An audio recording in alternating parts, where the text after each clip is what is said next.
نو دو خبرونه دا سلسله را روانه ادوه خبرې څه شي دي چې دا میاشت سپیره ده یو حدیث بیانږي صحیح الفاظ یې هم شته خلق ورته حدیث هم او دام خلقی او کتابوم ذکر کړی دی او یی چې دا د حضور مبارک خبره ده او حدیث څه شی دی من بشرنی بخروج سفره وی چې نبی علیہ السلام فرمای من بشرنی بخروج سفره بشرته بالجنه څومره خسته را جوړ کړی دی تاسو زو وایم چې دا حدیث ته تاسو به مو وایي چې حدیث ته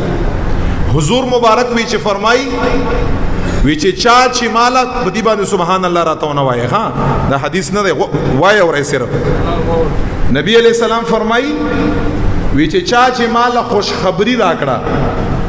چې سفر میاش اوتا لاړ ختم شوا وی چې زبو ول زیاره ورکړم په جنت باندې دا وګور دا څومره ظلم دی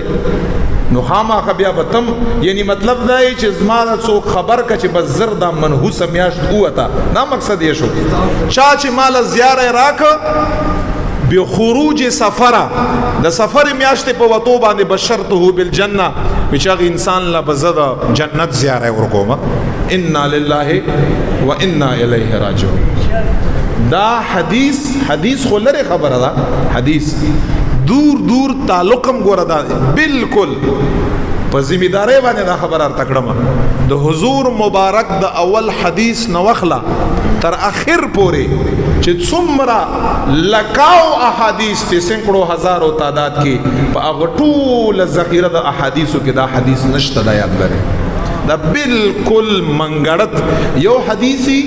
هغه ته ویل کېږي ضعیف د ضعیف حدیث هم ګوره وقعت شتا کم از کم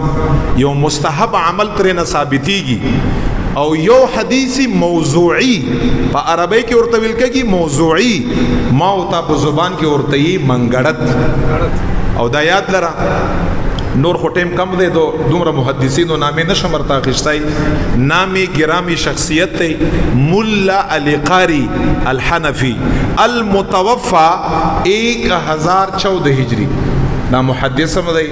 دا فقیه هم دی دا مورخ هم دی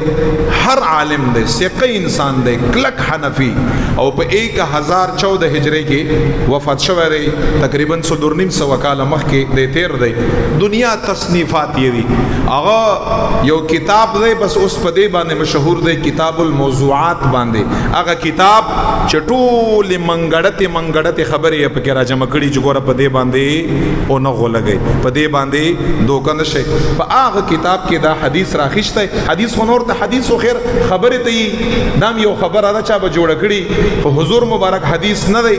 دا الفاظ راخښتي کتاب الموضوعات کې اولاد رسول لیکلي لا اصل له دغه الفاظو هیڅ اصل نشته دا سه دنیا نور علما محدثین دي او بس دازما خبر استاسو پرا دا سی بویا ما چې یو اطمینان ذریعہ د چې زیر تو وکړم په ذمہداري باندې چې دا حدیث نه دی دا خو حدیث نه دی دا خو یو خبره منګړت شو یو طرف ته شو